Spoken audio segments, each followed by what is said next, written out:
Un millionnaire a trouvé un adolescent abandonné sur la route et l'a recueilli. En rentrant chez lui, il est resté sans voix en découvrant ce que le garçon avait fait pendant que personne ne le voyait. Louis Garnier, figure emblématique du monde des affaires lyonnais, avait passé les dernières semaines enfermé dans son bureau, absorbé par des négociations interminables, des dîners de gala et des appels incessants qui semblaient ne jamais cesser. Le succès de ses entreprises ne lui laissait que rarement l'occasion de prendre du recul.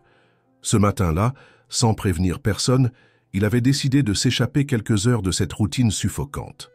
Le soleil levant baignait la campagne, environnante d'une lumière dorée, et la fraîcheur matinale contrastait agréablement avec la chaleur étouffante des salles de réunion qu'il avait quittées la veille au soir. Il avait pris le volant de sa berline, en quête de silence et d'espace, espérant apaiser le tumulte intérieur qu'il traînait depuis des mois. La route était déserte, bordée de champs paisibles et de collines verdoyantes. Louis roulait, sans destination précise, profitant simplement du sentiment rare de liberté que lui procurait cet instant volé à ses obligations. Le vrombissement régulier du moteur accompagnait ses pensées dispersées, jusqu'à ce qu'un détail inattendu attire son regard. Sur le bas-côté, recroquevillé près de la glissière de sécurité, un adolescent semblait dormir, ou du moins chercher à se dissimuler du vent froid qui s'était levé. Ses vêtements étaient visiblement usés, et un bonnet tiré jusqu'aux sourcils ne parvenait pas à masquer la pâleur de son visage.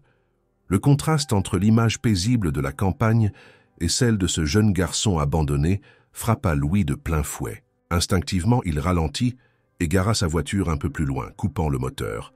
Pendant un instant, il resta assis, les mains sur le volant, hésitant. Ce n'était pas dans ses habitudes de s'immiscer dans la vie des autres, encore moins dans celle d'inconnus rencontrés sur la route. Pourtant, quelque chose dans la posture résignée du garçon, dans la maigreur de ses bras croisés sur ses genoux, le poussa à agir. Louis sortit de son véhicule, refermant la portière avec précaution pour ne pas effrayer l'adolescent. Il s'approcha lentement, les pas mesurés, et s'éclaircit la gorge pour signaler sa présence. « Tout va bien, jeune homme » demanda-t-il d'une voix douce, presque paternelle. Le garçon leva les yeux avec une méfiance immédiate, comme s'il s'attendait à devoir fuir ou se défendre. Son regard était d'un bleu intense, mais voilé par une fatigue profonde et une tristesse difficile à ignorer. Il ne répondit pas tout de suite, comme s'il évaluait les intentions de cet inconnu vêtu d'un manteau de laine élégant, manifestement issu d'un autre monde que le sien. « Je ne veux pas d'ennui, monsieur. Je vais partir, promis, » murmura-t-il finalement, en se redressant maladroitement, les jambes engourdies par le froid et l'immobilité. Louis fit un geste apaisant de la main, refusant qu'il s'éloigne ainsi sans explication. Il remarqua les chaussures trouées, les doigts rougis par le vent glacial et la maigreur du corps dissimulé sous des couches de vêtements trop grands et trop vieux pour lui. « Attends, je ne suis pas là pour te causer du tort. Tu n'as pas à partir comme ça. Tu es tout seul? Tu as mangé quelque chose aujourd'hui ?» Le silence du garçon lui répondit plus clairement que des mots. Louis devina qu'il avait affaire à un jeune livré à lui-même, depuis bien plus longtemps qu'il n'osait l'imaginer. Il pensa brièvement à toutes les possibilités, prévenir les autorités, appeler un centre d'accueil, mais une impulsion plus forte prit le dessus. « Écoute, je m'appelle Louis. Je vis à quelques kilomètres d'ici. Si tu veux, je peux te conduire chez moi, juste pour que tu te réchauffes un peu, que tu prennes un vrai repas. Ensuite, tu feras ce que tu voudras. Je ne te retiendrai pas. » Le garçon baissa les yeux vers ses pieds, visiblement partagé, entre la tentation de refuser par principe et celle plus urgente de céder à l'appel d'un endroit chaud et sécurisant. Il hocha la tête sans conviction, acceptant l'offre sans prononcer un mot de plus. Louis sourit discrètement et l'invita à monter à bord de sa voiture. Le trajet jusqu'à la demeure de Louis se fit dans un silence respectueux, interrompu uniquement par le souffle régulier du chauffage qui tentait de dissiper le froid mordant du matin. Louis jetait de temps à autre un coup d'œil discret vers le passager, remarquant à quel point il semblait fatigué, comme si la simple idée d'être momentanément à l'abri suffisait à relâcher les tensions de son corps. Au fil des kilomètres, Louis sentit naître en lui une étrange certitude. Cet instant imprévu n'était pas anodin.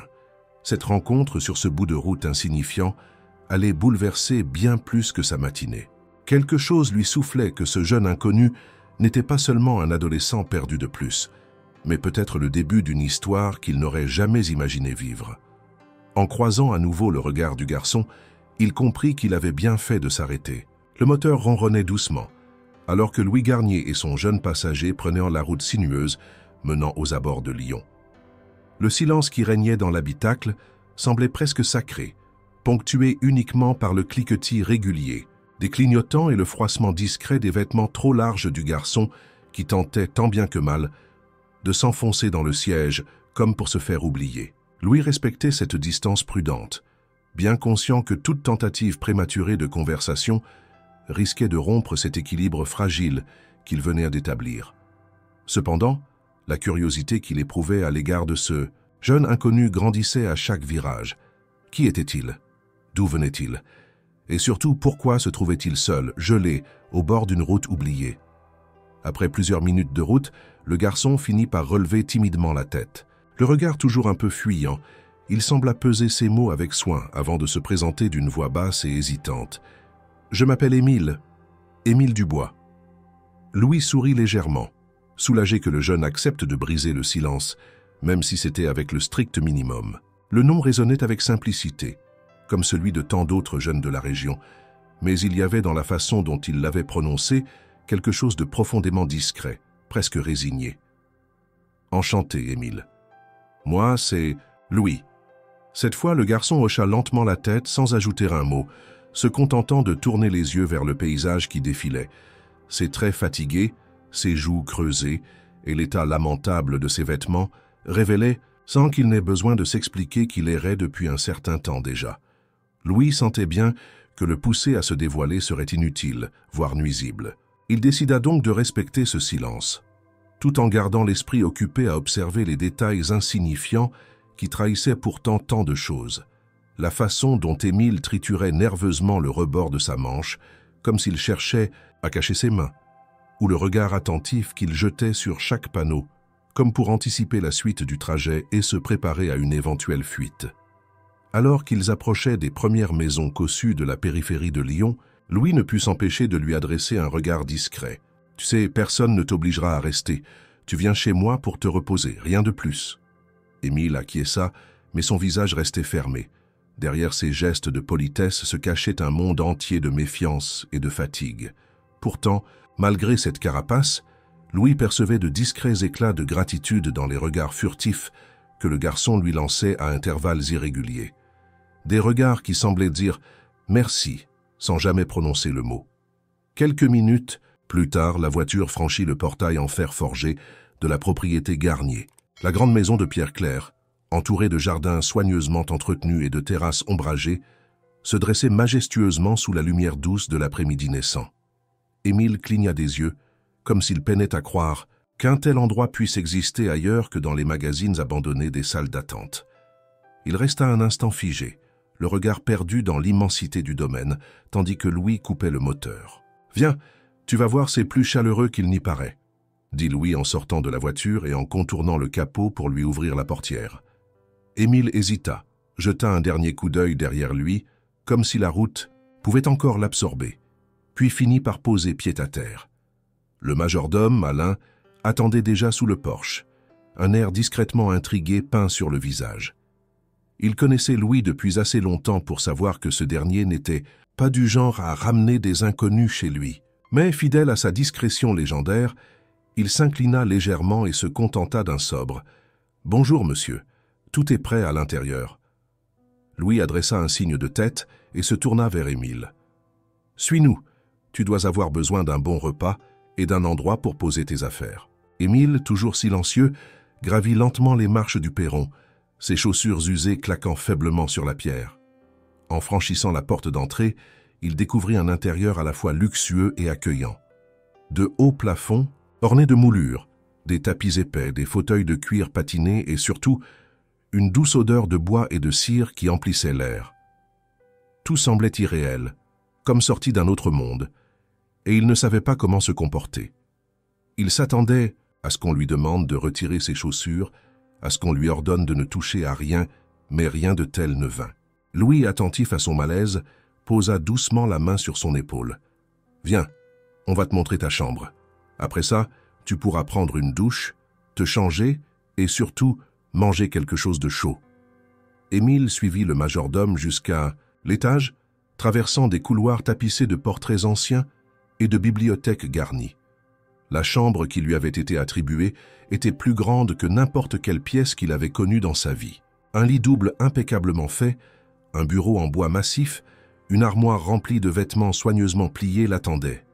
Il resta un moment sur le seuil, comme s'il craignait que tout cela disparaisse dès qu'il clignerait des yeux. « Si tu as besoin de quoi que ce soit, n'hésite pas à demander », lui dit Louis avant de refermer doucement la porte. Émile posa son sac effiloché près du lit et s'assit prudemment sur le rebord du matelas. Il passa la main sur la couverture, s'assurant que tout cela était bien réel. Une part de lui voulait croire que c'était possible. Une autre refusait encore de baisser la garde, persuadée que rien de bon ne durait jamais.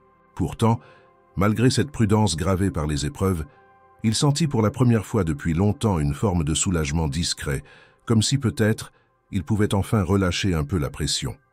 Louis descendit les escaliers, en silence, laissant Émile s'installer seul dans la chambre qui lui avait été préparée. Tandis qu'il rejoignait le salon pour répondre à quelques messages laissés en attente, il ne pouvait empêcher son esprit de revenir constamment à ce jeune garçon rencontré quelques heures plus tôt, abandonné sur le bas-côté d'une route isolée.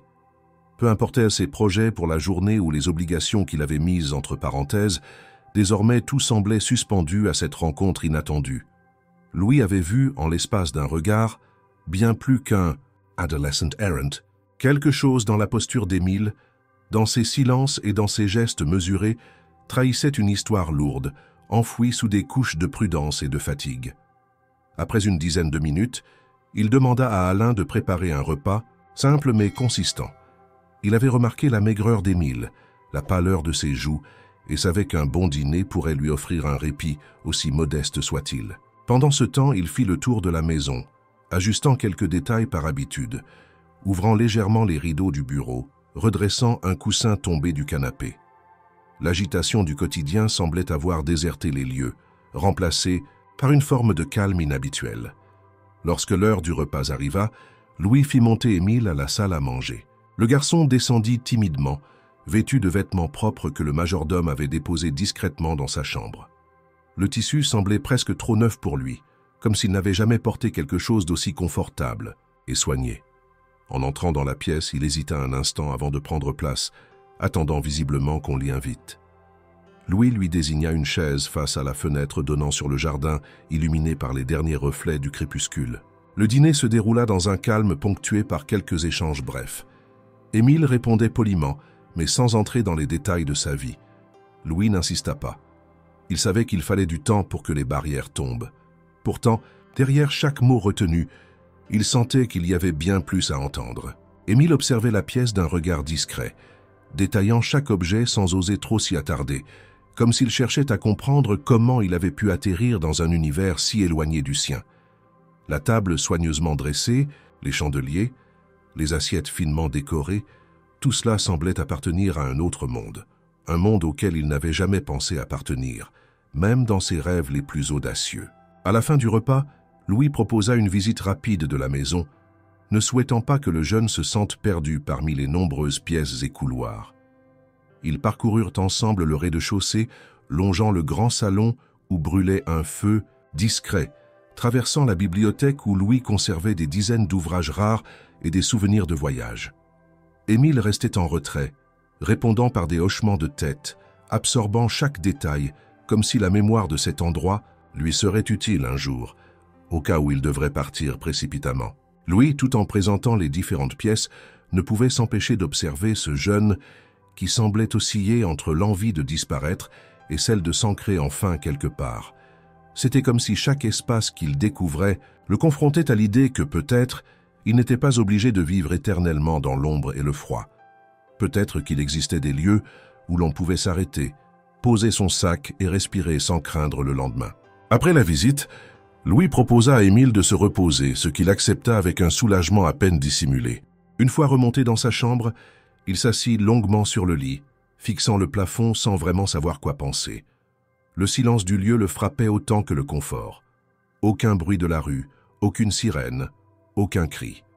Juste le calme. Il retira ses chaussures, étendit ses jambes et laissa sa tête reposer contre l'oreiller. Cela faisait combien de temps qu'il n'avait pas dormi dans un vrai lit? Combien de nuits passées sous des abribus, dans des halls d'immeubles, ou simplement assis, à lutter contre le froid et l'épuisement? Ici, rien ne semblait menaçant. Pourtant, une petite voix en lui rappelait de ne pas se laisser aller, de rester sur ses gardes, comme si cette parenthèse pouvait se refermer brutalement au moindre faux pas. Pendant ce temps, en bas, Louis s'interrogeait sur ce qu'il venait de mettre en marche. Il avait déjà contribué à des œuvres de charité, financé des foyers d'accueil, soutenu des associations, mais jamais il n'avait accueilli quelqu'un chez lui. Il se demandait ce que pensaient ses employés, si Alain et le reste du personnel comprenaient ce qui se jouait. Peu importe. Pour la première fois depuis longtemps, il avait l'impression de faire quelque chose qui avait du sens au-delà des chiffres et des contrats. Plus tard dans la soirée, avant d'éteindre les lumières du rez-de-chaussée, il monta vérifier si tout allait bien. Il frappa doucement à la porte de la chambre. Une voix discrète lui répondit « Oui, tout va bien? Tu as besoin de quelque chose? » « Non, merci. » Louis sourit derrière la porte close. Il n'en fallait pas plus pour comprendre qu'au moins pour cette nuit, Émile avait trouvé un refuge. Le reste viendrait avec le temps. Pour l'instant, il s'agissait simplement de lui offrir ce qu'il semblait n'avoir jamais connu. Un endroit sûr, sans question, sans attente, où il pouvait simplement exister. Demain serait un autre jour, avec ses incertitudes et ses décisions à prendre. Mais pour ce soir, le silence apaisant de la maison suffisait. Au petit matin, la lumière dorée s'immisça doucement à travers les rideaux épais de la chambre de Louis. Il s'étira longuement, savourant le calme de la maison, et pendant un bref instant, il oublia la présence d'Émile sous son toit. Ce n'est qu'en passant devant la chambre d'amis, celle qu'il avait cédée à l'adolescent la veille, qu'il se rappela de la réalité nouvelle qui s'était installée chez lui. Il hésita à frapper pour lui proposer le petit déjeuner, mais choisit finalement de le laisser dormir autant qu'il le voulait. Après tout, Émile avait sans doute des nuits entières à rattraper, passées à lutter contre le froid et l'incertitude. Louis avait une réunion importante prévue dans le centre de Lyon. Ce genre de rendez-vous ne pouvait être repoussé, même si, intérieurement, il aurait préféré rester chez lui pour s'assurer que tout allait bien pour ce garçon qu'il connaissait à peine, mais dont la présence le préoccupait déjà plus qu'il ne l'aurait imaginé. Avant de partir, il croisa Alain dans le hall et lui demanda de veiller à ce qu'Émile ait tout ce dont il pourrait avoir besoin. « Soyez rassuré, monsieur, je m'en occupe », répondit le majordome avec ce professionnalisme discret qui le caractérisait. Louis prit finalement la route. Le trajet jusqu'à ses bureaux fut ponctué de réflexions floues. Entre deux dossiers, il se surprit à imaginer ce que faisait Émile à cet instant. Dormait-il encore? Était-il sorti discrètement, par peur de déranger ou par crainte de rester trop longtemps au même endroit? Ou bien explorait-il la maison, découvrant avec étonnement un univers auquel il n'avait jamais eu accès? La réunion s'éternisa. Les heures passèrent, et Louis, malgré son attention apparente, avait l'esprit ailleurs. Ce n'est qu'en début d'après-midi qu'il put enfin reprendre le chemin du retour. Lorsqu'il poussa le portail automatique de sa propriété, il remarqua immédiatement un détail inhabituel. Le silence régnait d'une manière différente, presque trop parfaite. Rien ne semblait avoir bougé depuis son départ. Pas de bruit de pas, pas d'écho de conversation, pas même la discrète agitation du personnel vacant à ses occupations. En descendant de la voiture, il entra dans la maison. L'air y était légèrement plus frais qu'à l'accoutumée, comme si les fenêtres avaient été ouvertes pour aérer. Mais le calme qui y régnait lui donna un étrange pressentiment. Il déposa ses clés sur la console du vestibule et appela doucement « Émile ?» Aucune réponse. Louis parcourut rapidement le rez-de-chaussée, traversant le salon, la bibliothèque et la salle à manger. Tout semblait impeccablement en ordre. Il monta ensuite les escaliers, poussa doucement la porte de la chambre où logeait Émile et découvrit que le lit avait été fait avec une rigueur presque militaire. Les draps étaient tendus, les oreillers parfaitement alignés et aucun effet personnel ne traînait. Le sac usé qu'il avait vu la veille avait disparu du pied du lit. Louis sentit une pointe d'inquiétude lui traverser la poitrine. Avait-il fui pendant son absence?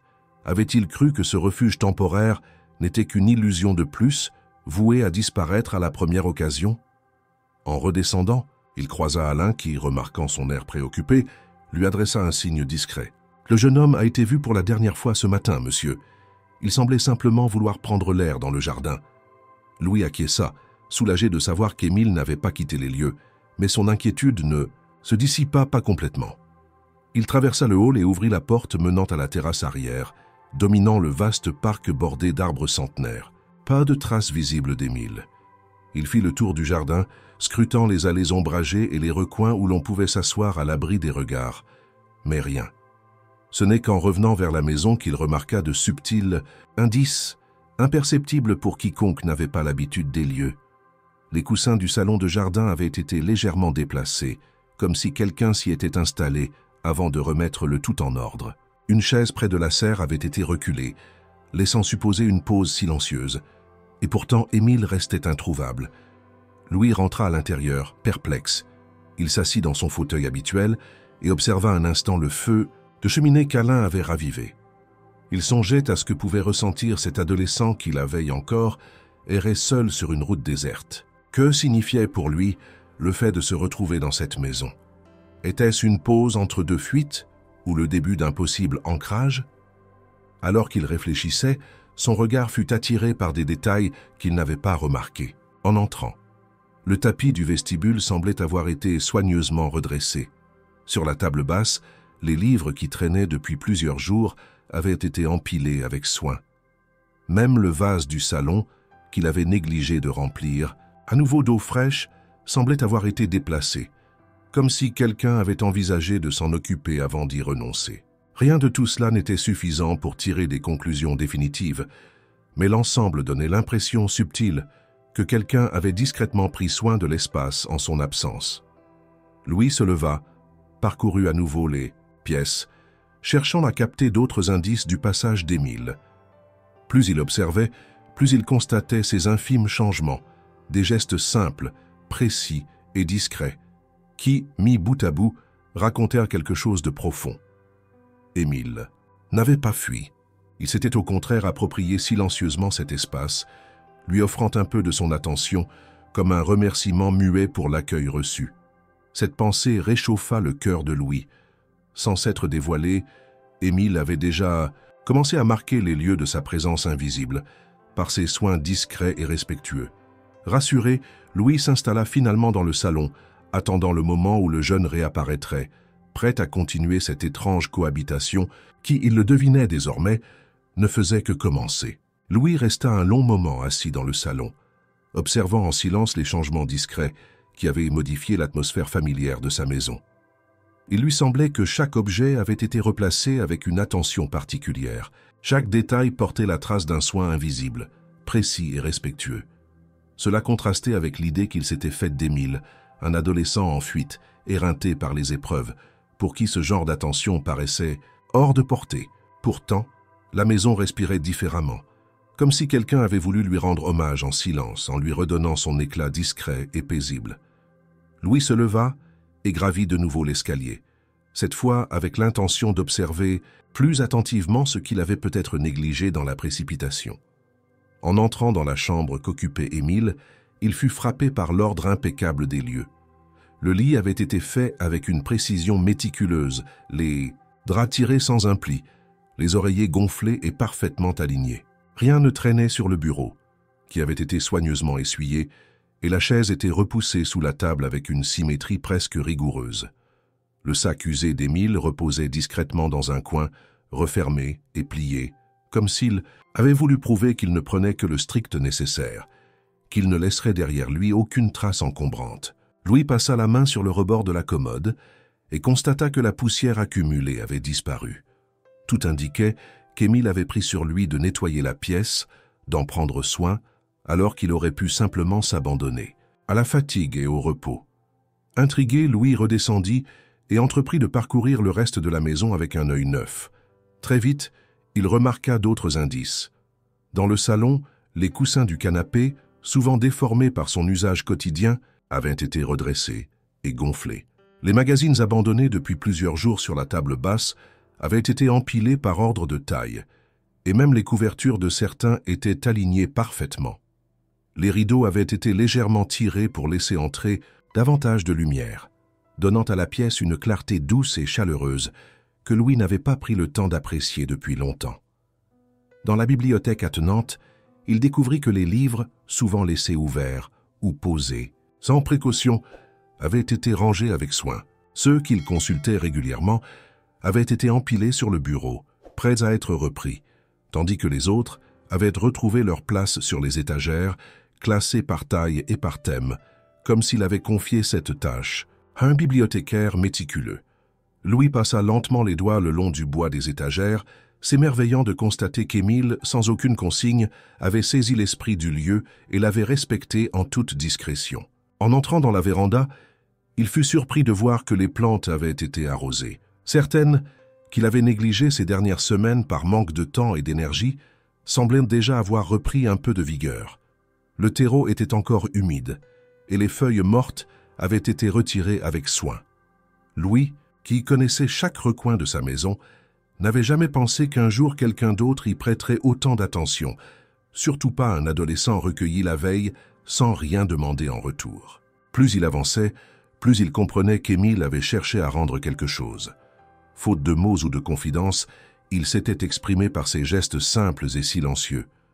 Louis ressentit un profond respect pour ce garçon qui, malgré ce qu'il devait traverser intérieurement, avait trouvé l'énergie et le désir de remercier en s'occupant de ce qui l'entourait. C'était une marque de gratitude, comme il n'en avait que rarement observé. Ce soin discret, ces détails invisibles pour qui ne connaissait pas les lieux, constituaient une forme de langage. Émile s'exprimait ainsi, à travers l'ordre, la propreté et le soin, comme pour prouver qu'il méritait cette hospitalité, qu'il ne voulait pas être un poids, qu'il comprenait la valeur de ce qu'on lui offrait. Louis poursuivit sa visite jusqu'à la cuisine, où il crut d'abord que tout était resté tel qu'il l'avait laissé. Mais en ouvrant un placard, il constata que la vaisselle avait été réorganisée, les verres alignés par taille et, par usage, les assiettes empilées parfaitement, et les couverts remis à leur place exacte. Il savait qu'Émile n'avait pas pu faire tout cela en quelques heures sans intention.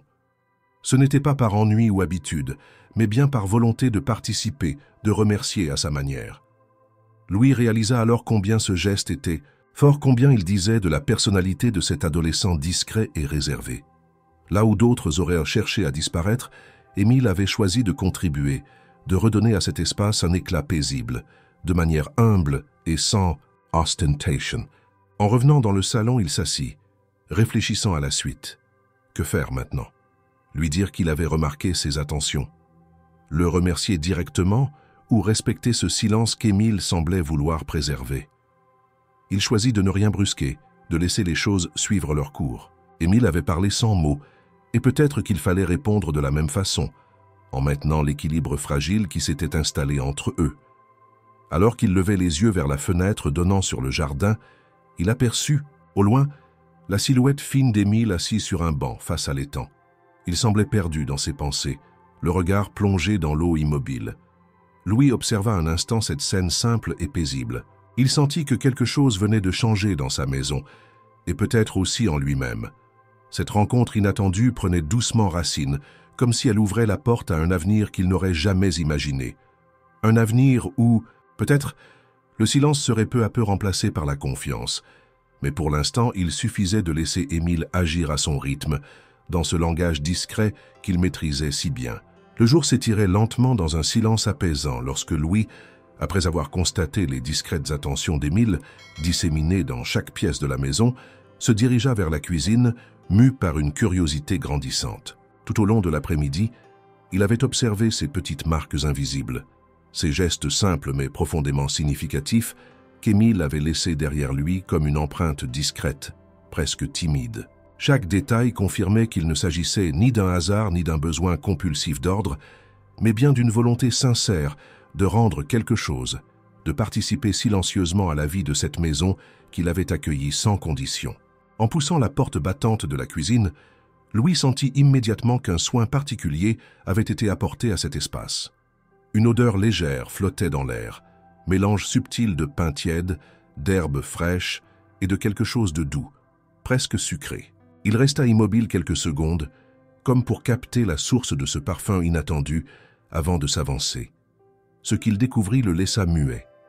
La grande table centrale, d'habitude sobrement dressée pour les repas quotidiens, avait été transformée en un décor soigné et délicat. Une nappe immaculée avait été dépliée avec soin, parfaitement lissée, sans le moindre pli apparent. Au centre, un petit bouquet de fleurs sauvages, sans prétention, ajoutait une touche de fraîcheur et de simplicité, qui contrastait avec l'élégance habituelle de la demeure. Les assiettes étaient disposées avec une précision presque professionnelle, les couverts alignés, les verres brillants de propreté. Ce qui frappa le plus Louis au-delà de cette mise en scène discrète et touchante, ce fut l'atmosphère qui s'en dégageait. Rien n'était ostentatoire. Tout semblait avoir été pensé pour procurer du réconfort, comme si l'intention première n'était pas d'impressionner, mais simplement de partager un moment paisible, de rendre hommage à ce lieu devenu refuge. Louis s'approcha de la table, détaillant chaque élément. À côté de l'assiette qui lui était manifestement destinée, un petit billet plié avait été glissé. Il le prit entre ses doigts, déplia doucement le papier et lut ces quelques mots, tracés d'une écriture fine et légèrement hésitante. « Merci pour l'accueil. Je voulais vous offrir ce que je sais faire de mieux. Émile. » Louis relut le message plusieurs fois. Il y avait dans cette simplicité une profondeur qui le toucha plus qu'il ne l'aurait admis.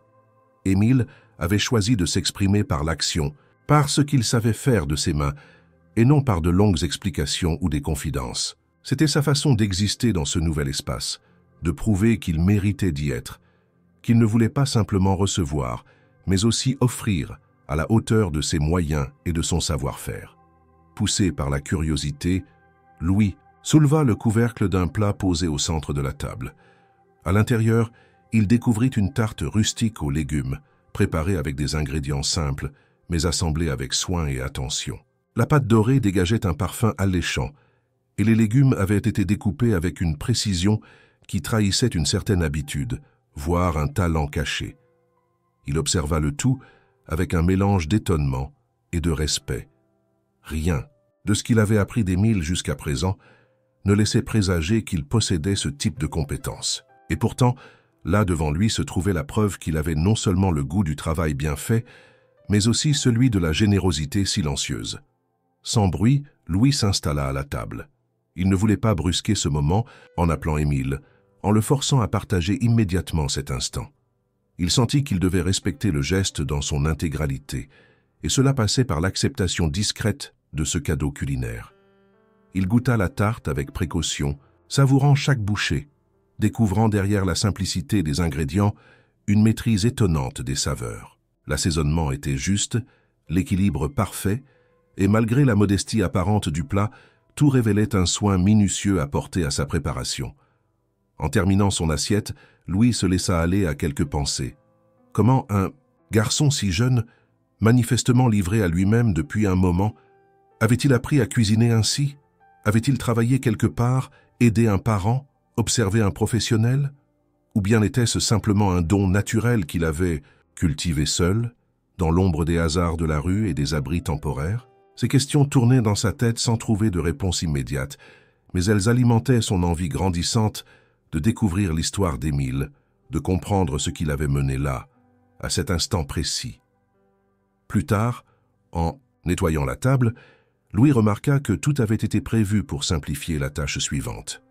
Le plan de travail était rangé, les ustensiles lavés et essuyés, les restes soigneusement conservés. Émile avait pensé à tout, comme s'il ne voulait laisser aucune trace de dérangement, comme s'il voulait prouver qu'il pouvait s'intégrer sans peser sur l'équilibre de la maison.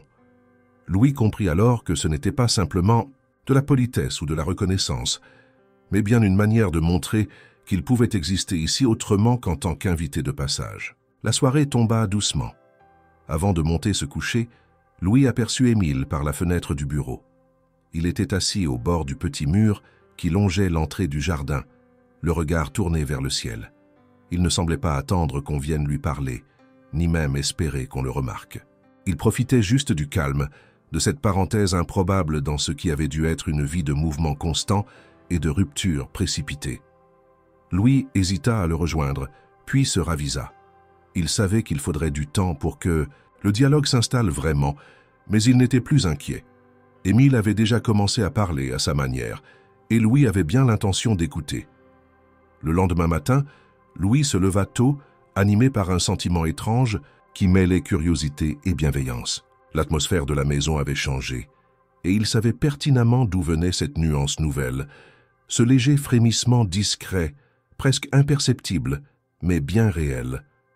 Depuis l'arrivée d'Émile, il y avait dans l'air comme une tension douce, le pressentiment d'un bouleversement en cours, silencieux et inattendu. Après un rapide passage par la cuisine pour prendre un café, il décida de faire un tour dans le jardin.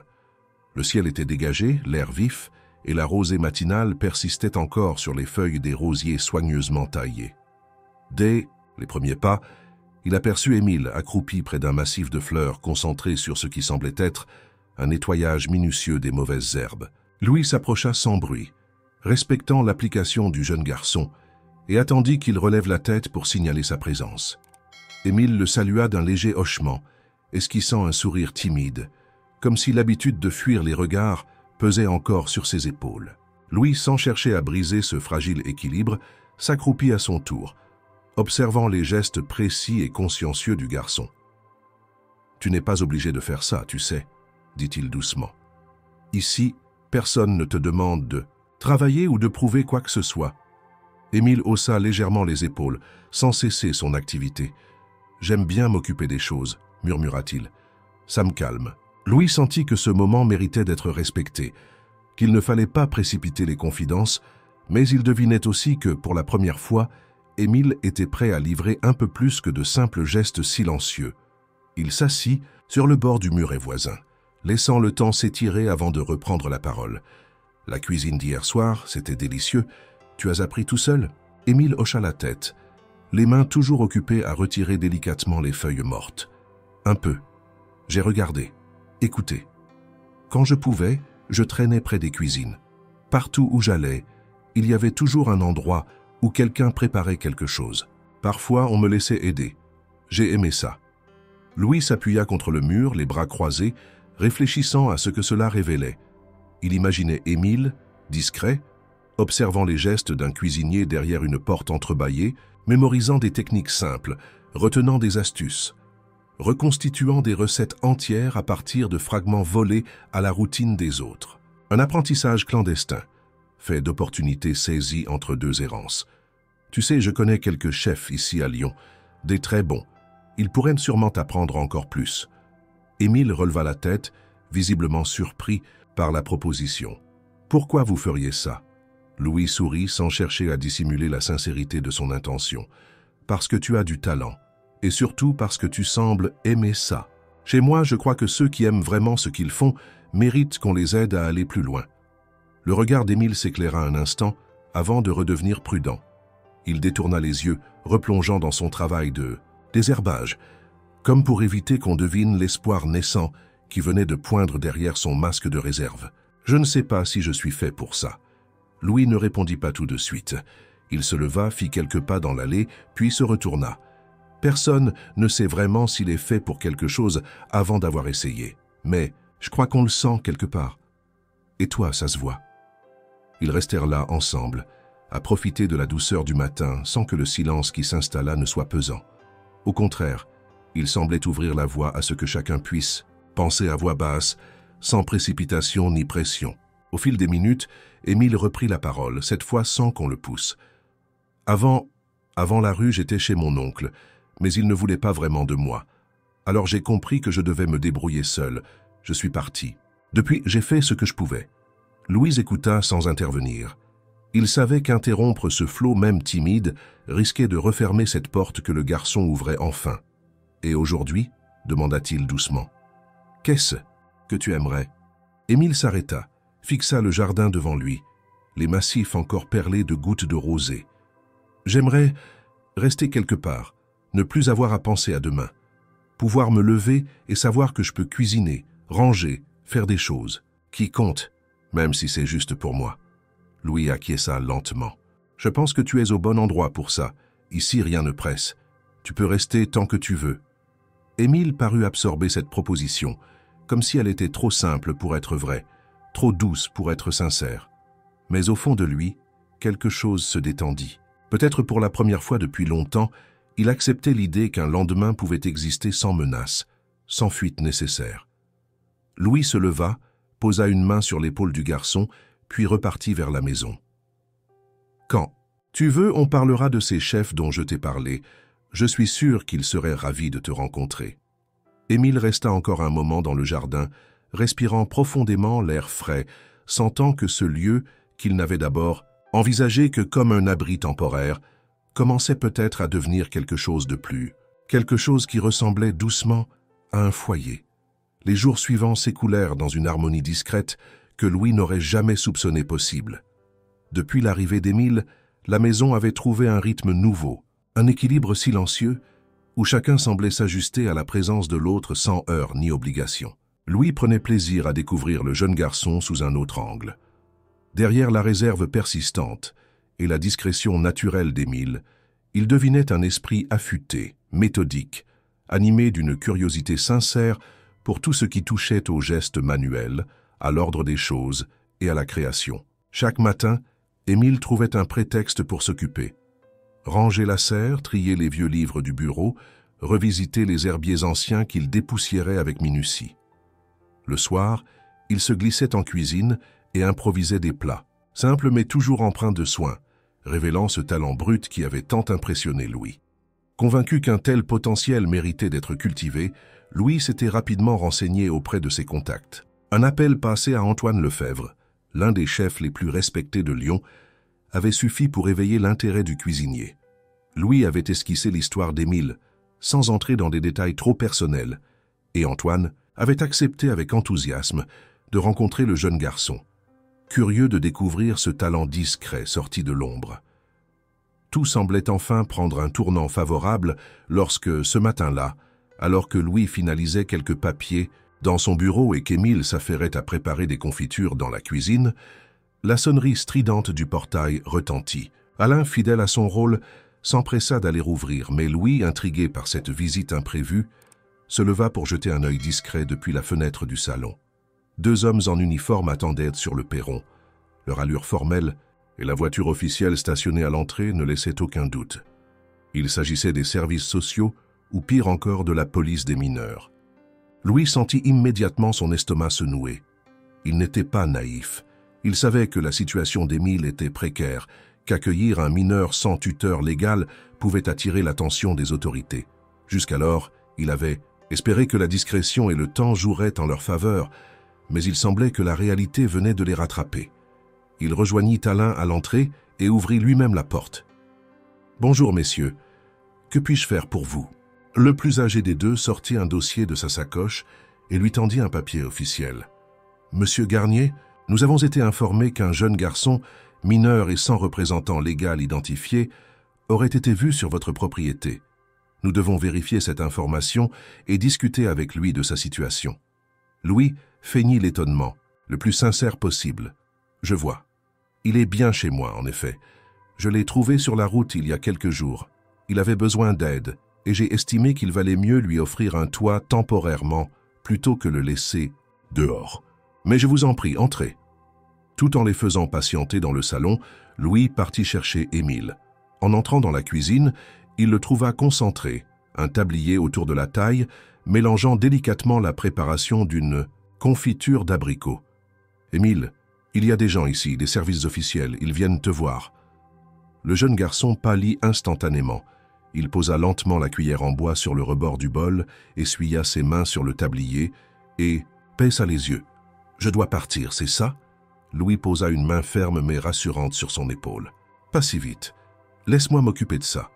Mais il va falloir qu'on discute avec eux. Viens, je suis là. » En entrant dans le salon, Émile salua poliment les deux agents. Il répondit aux questions qu'ils lui posèrent avec une retenue évidente mais sans mentir. Oui, il avait quitté son oncle parce qu'il ne s'y sentait pas bien. Non, il n'avait pas de famille proche qui puisse l'accueillir. Oui, il survivait seul depuis plusieurs mois. Les deux hommes prenèrent des notes, échangeant parfois un regard entendu, comme s'ils avaient déjà anticipé la suite des événements. « Nous allons devoir signaler sa présence au service de protection de l'enfance », déclara l'un. « 2. C'est la procédure. Cela pourrait impliquer qu'il soit placé dans un centre d'accueil provisoire le temps d'évaluer sa situation. » Louis sentit la colère lui monter, froide et silencieuse. Il avait vu de ses propres yeux ce que la rue pouvait faire à un garçon comme Émile, et il savait que les structures d'accueil, malgré toute leur bonne volonté, étaient rarement des lieux propices à l'épanouissement ou à la reconstruction. « Écoutez, messieurs, dit-il avec calme mais fermeté, Émile est ici, en sécurité, nourri, logé et entouré. Je suis tout à fait prêt à régulariser sa situation de manière officielle. Je peux m'engager à être son tuteur légal si nécessaire. J'ai les ressources et le temps pour le faire. » Les agents se consultèrent brièvement. L'un d'eux nota la proposition dans son dossier. « Ce n'est pas impossible. Il faudra entamer des démarches, prouver votre capacité à assurer son bien-être. Mais dans l'immédiat, nous devons transmettre ce rapport. » Après leur départ, Louis retrouva Émile dans le jardin. Le garçon avait repris sa place habituelle, assis sur le muret, les yeux perdus quelque part entre les arbres et le ciel. « Ils vont me prendre, hein ?» murmura-t-il sans détourner le regard. « Pas si je peux l'éviter, » répondit Louis avec assurance. « Je vais me battre pour que tu restes ici, je te le promets. » Pour la première fois, Émile lui offrit un sourire, fragile mais sincère. Comme si, malgré le poids du doute et la peur du lendemain, il voulait croire que, peut-être cette fois-ci, il avait enfin trouvé quelqu'un prêt à se battre à ses côtés. Dès le départ des agents, Louis sentit qu'il n'y aurait plus de répit. Ce qui n'avait été jusqu'alors qu'un geste spontané d'humanité prenait désormais la forme d'un engagement complexe, encadré par des procédures et des réglementations strictes. Il n'avait jamais envisagé que recueillir Émile pourrait entraîner un tel enchaînement d'événements officiels. Pourtant, en observant le jeune garçon reprendre silencieusement ses tâches dans le jardin, comme si la seule chose à laquelle il pouvait encore se raccrocher était la routine fragile qu'il s'était construite dans ce havre temporaire, Louis sut qu'il ne pouvait plus reculer. Il lui devait ce combat non pas seulement pour lui offrir un toit, mais pour lui restituer ce que personne ne lui avait manifestement jamais donné, la certitude qu'un adulte pouvait se battre pour lui sans rien attendre en retour. Le lendemain même, Louis prit rendez-vous avec Maître Fournier, son avocat personnel, un homme expérimenté qui connaissait chaque recoin administratif du département. Dans le bureau boisé du cabinet, après avoir exposé la situation dans les moindres détails, il sentit le regard du juriste s'alourdir. « La procédure pour obtenir la tutelle d'un mineur isolé est lourde, Louis. Vous devez démontrer non seulement votre capacité matérielle et morale à l'accueillir, ce qui ne posera aucun problème vu votre dossier, mais aussi prouver qu'il est dans son intérêt supérieur de rester ici plutôt que d'être placé dans un foyer. Ce genre d'affaire peut traîner des mois, parfois plus. » Louis acquiesça d'un signe ferme. « Je suis prêt à suivre toutes les démarches, quelles qu'elles soient. » En sortant du cabinet, il téléphona à ses contacts les plus influents. Des relations tissées au fil des années dans les cercles politiques et judiciaires lyonnais. Si quelque chose pouvait accélérer le processus ou éviter qu'Émile soit déplacé de force, c'était bien ce réseau discret qu'il avait cultivé, presque sans y penser, mais qui aujourd'hui devenait essentiel. Pendant que Louis s'activait, Émile, lui, vivait chaque heure dans une tension muette. Il savait pertinemment que sa situation n'était pas ordinaire et que l'arrivée des agents n'était que le début d'une mécanique administrative qui finirait par le rattraper. Il continuait de cuisiner, de ranger, de prendre soin du jardin, mais quelque chose dans ses gestes avait perdu cette fluidité naturelle. Un poids nouveau s'était posé sur ses épaules, le même qu'il portait depuis toujours, mais qui, depuis son arrivée ici, s'était allégé avant de revenir brutalement. Louis, bien qu'occupé à structurer sa défense juridique, prenait le temps chaque soir de lui parler, sans jamais forcer les confidences. Il lui racontait ses propres débuts, les années difficiles avant le succès, les moments de solitude qu'il avait traversés, et comment il avait appris que la vraie force résidait dans la persévérance silencieuse. Émile écoutait, parfois répondait par un mot ou deux, mais le simple fait que quelqu'un lui partage ses failles semblait suffire à le maintenir à flot. Les jours passèrent, et la tension monta lorsqu'une convocation officielle arriva. Émile devait se présenter devant un juge des enfants accompagné de Louis. Cette audience déterminerait temporairement si le jeune garçon resterait sous la protection de Louis ou serait placé dans un établissement spécialisé. Le matin du rendez-vous, la maison entière sembla retenir son souffle. Émile avait choisi des vêtements sobres, ceux que Louis lui avait offerts lors de son arrivée, et malgré son visage pâle, il tentait d'afficher un calme qu'il était loin de ressentir. En voiture, le silence régna pendant une bonne partie du trajet. Ce fut Louis qui le rompit, alors qu'ils traversèrent les quais du Rhône, baignés d'une lumière matinale douce. « Peu importe ce qui se passe aujourd'hui, sache que je ne laisserai pas tomber. » Émile hocha la tête, ses doigts crispés sur ses genoux. « Merci. » Le mot était simple, mais Louis en comprit tout le poids. Au tribunal, l'audience se déroula dans une salle austère, où un magistrat encadré d'assistants examina leur dossier avec rigueur. Émile dut raconter à voix basse et avec beaucoup de retenue les raisons qui l'avaient poussé à quitter le domicile de son oncle, évoquant sans entrer dans les détails la négligence, l'indifférence et cette impression persistante de ne jamais avoir eu de place nulle part. Louis prit ensuite la parole, exposant avec clarté et assurance son projet d'accueil, son souhait sincère de veiller sur Émile, de lui offrir stabilité, éducation et avenir. Le juge écouta longuement, posa des questions précises, parfois abruptes, mais sans jamais donner le moindre indice sur ce qu'il pensait réellement de la situation. À la fin de l'audience, il annonça qu'une décision provisoire serait prise dans les jours suivants, le temps d'étudier les éléments du dossier. Louis sentit une tension traverser Émile, comme si cette attente ajoutait encore au poids déjà immense qu'il portait. De retour à la maison, ils retrouvèrent le calme rassurant des lieux. Louis observa le jeune garçon se diriger immédiatement vers la cuisine sans un mot, comme si, pour conjurer l'angoisse, il n'y avait rien de mieux que de pétrir une pâte ou de surveiller un bouillon. Il le laissa faire, comprenant que chacun avait ses propres moyens de lutter contre l'incertitude. Le soir venu, alors que la maison s'était plongée dans le silence, Louis resta longtemps éveillé, réfléchissant à toutes les démarches qu'il restait à accomplir. Il savait que la partie était loin d'être gagnée, mais il n'avait jamais été aussi sûr de vouloir la mener jusqu'au bout. Il n'était plus seulement question d'hospitalité, il s'agissait désormais d'un engagement profond, viscéral. Émile ne devait pas être arraché à cet équilibre naissant. Plus qu'un devoir, c'était devenu une évidence. Il appartenait à cet endroit. Et Louis se battait désormais pour qu'il puisse enfin l'appeler maison. Lorsque la décision provisoire du juge arriva, un matin pluvieux, l'ensemble de la maison sembla retenir son souffle, en même temps que Louis et Émile. L'enveloppe officielle, déposée discrètement par Alain sur le bureau du salon, devint soudain l'objet de toutes les tensions accumulées ces dernières semaines. Louis la prit, pesa son importance entre ses doigts, la tourna lentement avant de l'ouvrir sans hâte, conscient que ce morceau de papier dictait désormais l'avenir immédiat du jeune garçon. Les mots rédigés d'une écriture impersonnelle et administrative confirmaient ce qu'il espérait. Émile pourrait rester sous sa garde à titre provisoire, le temps que la procédure complète de tutelle soit examinée. Ce n'était qu'un sursis, certes, mais suffisamment solide pour que l'espoir reprenne sa place. Louis n'eut pas besoin de prononcer plus de 3 phrases pour que le visage d'Émile s'éclaire d'un soulagement discret mais sincère. Il n'y eut pas de grandes effusions, aucun cri de victoire, seulement ce regard qu'il n'avait vu que trop rarement chez le garçon depuis son arrivée. Celui de quelqu'un qui, pour une fois, se sent autorisé à envisager le lendemain sans craindre qu'on le lui arrache. C'est à partir de ce jour que Louis décida de tenir sa promesse. Sans attendre davantage, il contacta Antoine Lefebvre, le chef lyonnais qu'il avait évoqué lors de leur discussion dans le jardin.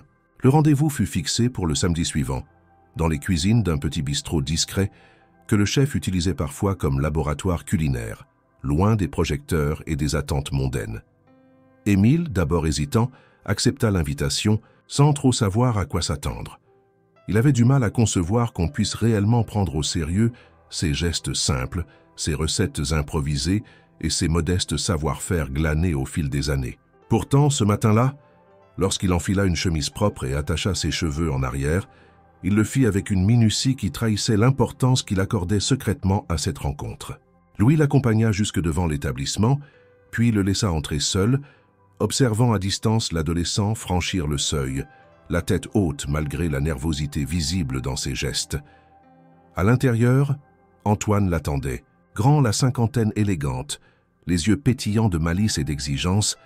Il accueillit Émile avec cette chaleur professionnelle que seuls les passionnés savent transmettre. La matinée se déroula dans une concentration absolue. Antoine proposa à Émile de préparer un plat simple, une tarte salée aux poireaux et aux herbes fraîches. Rien de spectaculaire, rien d'intimidant. Juste l'occasion parfaite pour observer les gestes du jeune garçon. sa manière de manier le couteau, de doser les épices, de sentir les textures et les températures. Louis, assis discrètement dans un coin, assista à la scène sans intervenir, se contentant de regarder. Émile évoluait dans cet espace lumineux, baigné par les effluves du beurre fondu et des légumes dorés. Ce qu'il vit le convainquit définitivement que son intuition était juste. Émile travaillait avec un sérieux concentré, un soin méticuleux, comme s'il s'agissait de la tâche la plus importante de sa vie, mais plus encore que la précision. De ses gestes, c'était la manière dont il s'abandonnait totalement à ce qu'il faisait qui impressionnait. Le monde extérieur semblait s'effacer dès qu'il se trouvait derrière les fourneaux. Il ne restait que lui, les ingrédients et la quête silencieuse de l'équilibre parfait entre les saveurs. Lorsque la tarte fut prête, Antoine la goûta, reposa sa fourchette et hocha lentement la tête avec ce mélange d'approbation discrète et d'encouragement réservé aux talents en devenir. « Tu as ça dans le sang », déclara-t-il simplement. « Ce que tu fais là, c'est précis, respectueux et humble. On pourrait t'apprendre les techniques, te donner la rigueur des grandes cuisines, mais ce que tu as déjà, ça ne s'apprend pas. » Émile baissa les yeux, troublé par ce compliment inattendu. Il ne savait pas quoi répondre. Ce n'était pas qu'il ne voulait pas accepter la reconnaissance, c'est qu'il avait toujours pensé qu'elle n'était pas faite pour lui. Mais dans ce silence, Antoine comprit qu'il avait touché juste. Avant qu'il ne quitte le bistrot, Antoine glissa à Louis, à voix basse. « Il a quelque chose. S'il veut, je peux lui faire une place dans mon atelier. Rien d'officiel pour commencer. Juste de quoi voir s'il a envie d'aller plus loin. » Dans la voiture du retour, Louis partagea l'offre avec Émile. Celui-ci resta un moment silencieux, les yeux fixés sur la route qui défilait. Puis, doucement, presque pour lui-même, il murmura « Je crois que j'aimerais essayer. » À ces mots, Louis sentit un poids quitter ses épaules.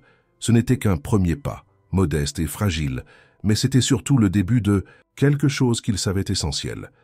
Pour Émile, cette journée n'avait pas seulement été l'occasion de prouver qu'il savait cuisiner. Elle avait été la preuve qu'un avenir était possible, qu'il pouvait exister ailleurs que dans l'urgence et la survie.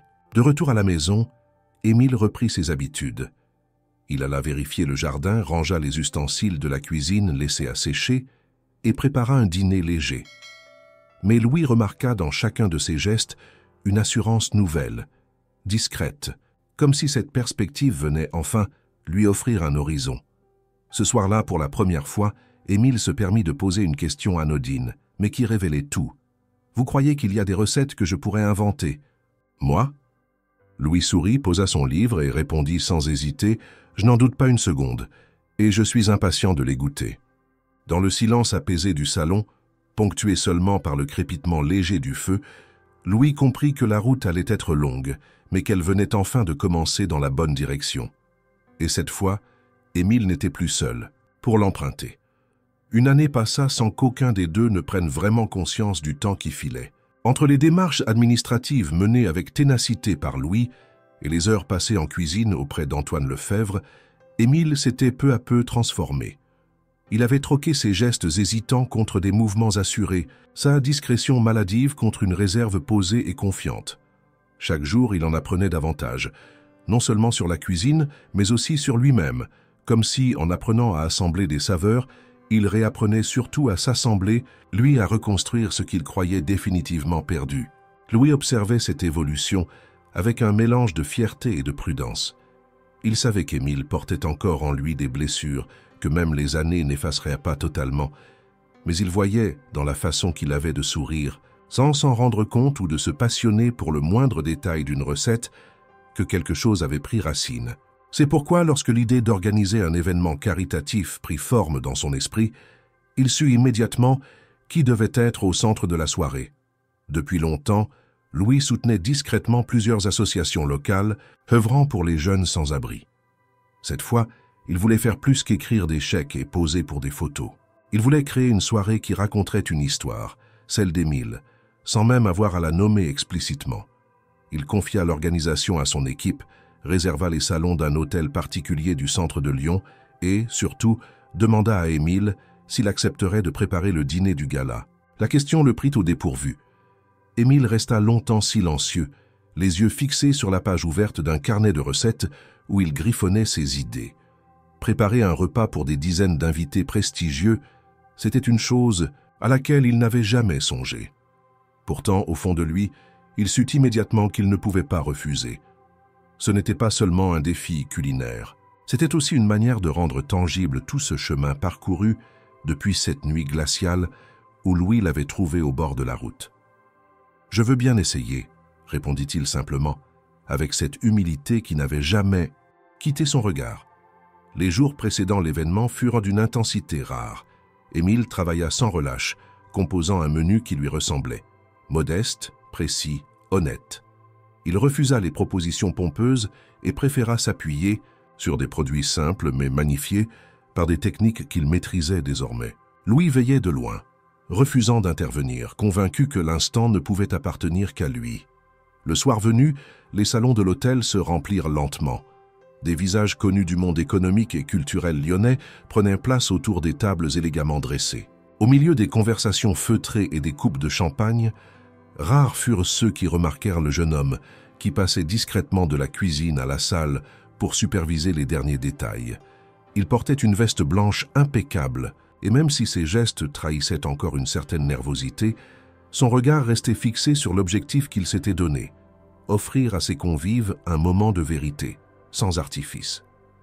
Le repas se déroula dans un silence concentré. Très vite, les discussions s'espacèrent pour laisser place aux regards émerveillés, aux échanges muets qui naissent lorsque les saveurs surprennent sans provoquer, lorsqu'elles touchent juste. Louis, installé près de la fenêtre donnant sur la cour intérieure, observait les réactions avec un plaisir discret. Il n'avait aucun doute sur l'issue de la soirée. Lorsque le dessert fut servi et que les applaudissements commencèrent à naître autour des tables, Louis se leva et prit brièvement la parole. Il expliqua l'origine de cette soirée, son désir d'agir concrètement pour ceux qui n'avaient pas eu la chance d'emprunter les chemins tracés, et il invita Émile à le rejoindre pour dire quelques mots. Le silence se fit plus lourd lorsqu'Émile prit place face à l'assemblée. Ce n'était pas la peur qui le gagnait, mais cette impression persistante de ne pas être à sa place. Pourtant, il regarda Louis, croisa son regard encourageant et comprit qu'il ne parlait pas ce soir pour lui-même, mais pour tous ceux qu'il avait laissés derrière, ceux qui n'avaient pas eu cette main tendue. « Je ne suis pas habitué à parler devant autant de monde », commença-t-il d'une voix claire mais posée. « Il y a un an, je ne savais pas où je dormirais le soir même. Je n'avais plus de projet, plus d'attente. Et puis quelqu'un a décidé de s'arrêter, de tendre la main sans rien demander. Il fit une pause, laissant le silence accueillir ses mots. Je ne sais pas pourquoi il l'a fait. Je crois que lui non plus ne savait pas. Mais ça a tout changé. Pas seulement parce que j'ai eu un toit ou de quoi manger, ça a changé quelque chose que je ne savais même pas encore briser. Ça m'a donné le droit de penser à demain. » Il respira profondément. « Ce soir, si je peux vous offrir ce repas, c'est pour dire merci. Pas seulement à Louis, mais à tous ceux qui un jour prennent le temps de voir les autres. Ce que j'ai vécu ici n'est pas exceptionnel. Ce devrait être normal. Alors, si vous pouvez, faites pareil. Ouvrez vos portes, vos cuisines, vos bibliothèques. Parfois, c'est suffisant. » Un silence prolongé accueillit la fin de ces mots. Puis des applaudissements sincères éclatèrent. Louis observa Émile retourner, en cuisine, comme s'il préférait fuir la lumière, fidèle à lui-même. Mais quelque chose avait définitivement changé. Ce garçon qu'il avait trouvé recroquevillé sur une route n'était plus seulement un survivant. Il devenait, sous les yeux de tous, la preuve vivante qu'un simple geste pouvait redessiner tout un avenir. Et pour Louis, il n'y avait pas de plus grande réussite que celle-là. L'écho du discours d'Émile résonna bien au-delà des murs feutrés de l'hôtel particulier où s'était déroulée la soirée caritative. En quelques jours, la presse locale s'empara de l'histoire. Les mots simples et sincères de ce jeune garçon, que la plupart des invités n'auraient jamais remarqué dans une autre circonstance, avaient touché une corde sensible. Les articles se multiplièrent, vantant le courage discret d'Émile et la générosité de Louis Garnier, l'homme d'affaires réputé, qui avait su voir dans l'ombre un éclat de lumière inattendu.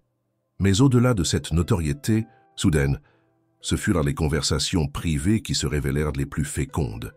Car dans le sillage de cette soirée, Louis sentit germer en lui une idée plus grande, plus profonde, qui dépassait le simple acte d'avoir offert un toit et un avenir à un adolescent perdu. Assis avec Émile dans le jardin, par un matin doux où la rosée perlait encore sur les pétales des pivoines, Il lui confia ce projet, d'une voix calme, comme s'il partageait un secret.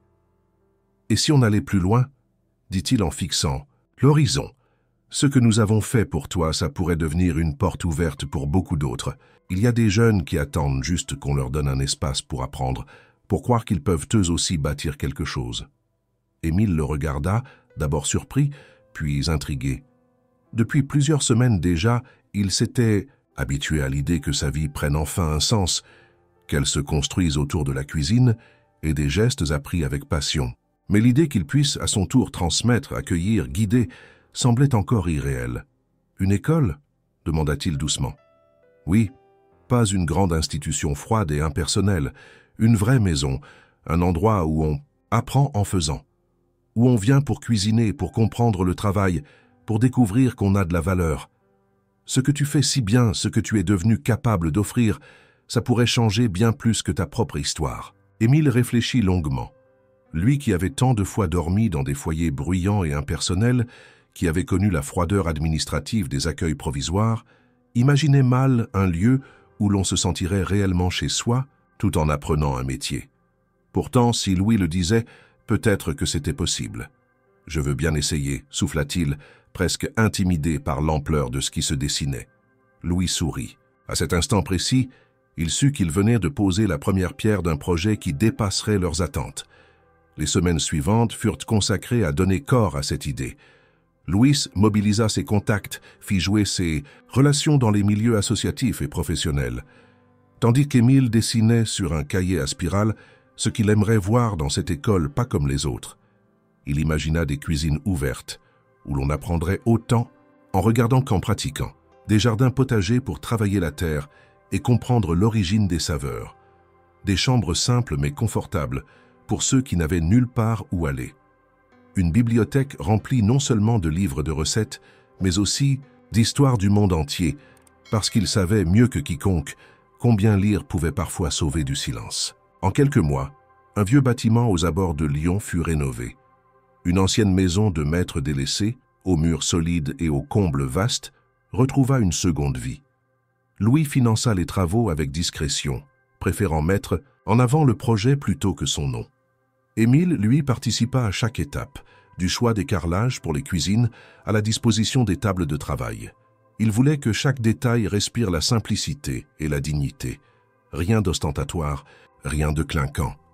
Juste un lieu vrai, où l'on pourrait enfin croire que l'effort et la patience mènent quelque part. Le jour de l'inauguration, la salle principale débordait. D'anciens camarades d'Émile, croisés au fil de ses errances, étaient venus par curiosité. Certains avaient du mal à croire que ce garçon, qu'ils avaient vu survivre de nuits froides en repas distribués, puisse aujourd'hui leur ouvrir les portes d'un lieu qu'il avait lui-même contribué à bâtir. Émile prononça un discours bref. Il n'aimait toujours pas s'exposer, mais il savait qu'il le devait. « Ce que vous voyez ici, ce n'est pas juste une école. C'est la preuve qu'on peut être utile, même quand on croit qu'on ne compte pour personne. J'ai passé des années à croire que je devais rester invisible. Aujourd'hui, j'ai compris que c'est justement parce qu'on existe qu'il faut agir, même un peu. Alors bienvenue, ici chacun a sa place. » Le projet attira vite l'attention des institutions locales, des artisans désireux de transmettre leur savoir, et surtout des jeunes perdus dans des parcours brisés, à qui personne n'avait jamais vraiment proposé autre chose qu'une place en foyer ou un emploi précaire. À l'école Garnier-du-Bois, comme certains commencèrent à l'appeler, ils trouvèrent un refuge et un avenir. Louis regardait tout cela avec une satisfaction discrète, ce qu'il avait initié par un simple geste en s'arrêtant au bord d'une route pour aider un adolescent inconnu, avait pris des proportions qu'il n'aurait jamais imaginées.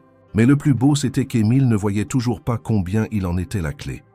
Il continuait d'agir avec cette modestie qui le caractérisait, oubliant parfois que, sans lui, tout cela n'aurait jamais existé. Le soir venu, alors que le dernier invité avait quitté les lieux, Émile resta seul dans la cuisine, rangeant tranquillement les ustensiles utilisés pour le buffet de l'inauguration. Louis le rejoignit, posa un torchon sur le plan de travail et observa la scène. « Tu te rends compte de ce qu'on vient de faire ?» demanda-t-il. Émile sourit sans lever les yeux. « Je crois que ce n'est que le début. » Louis hocha lentement la tête. Oui, ce n'était que le début. Un début qu'ils avaient construit ensemble, pierre après pierre, assiette après assiette, sourire après sourire. Un début qui allait, désormais, servir de tremplin à tant d'autres, Invisibles. Les années passèrent sans bruit, comme si le temps avait accepté de ralentir un peu, pour ne pas bousculer ce fragile équilibre qui s'était installé entre Louis et Émile. La maison de Louis, autrefois silencieuse et figée dans l'ordre, parfait de la solitude, était désormais animée par un va-et-vient régulier de jeunes apprentis, d'artisans, de jardiniers, de cuisiniers venus prêter main forte ou partager un savoir. Le projet qu'ils avaient lancé ensemble avait pris racine si profondément qu'il semblait avoir toujours été là, comme une évidence qu'on découvre tardivement, mais qui devient vite indispensable. Et pourtant, malgré la réussite éclatante de l'école, malgré les articles, les témoignages et les vies transformées, ni Louis ni Émile ne cherchèrent à s'en attribuer le mérite. Ils continuaient à agir comme ils avaient commencé, simplement, humblement, sans grand discours. Un après-midi d'été, alors que le soleil inondait le jardin d'une lumière chaude et dorée, Louis s'installa dans l'un des fauteuils en osier, à l'ombre d'un vieux tilleul. Devant lui, des éclats de rire résonnaient depuis la cour où plusieurs élèves répétèrent des techniques de cuisine en extérieur. Émile était là, au milieu d'eux, expliquant un geste, corrigeant une posture, partageant un conseil. Il bougeait avec aisance, avec ce naturel qu'il avait longtemps cru ne jamais posséder, et Louis ne pouvait s'empêcher de sourire à cette scène, se souvenant du garçon pâle et silencieux qu'il avait trouvé, recroquevillé sur le bord d'une route, des années plus tôt.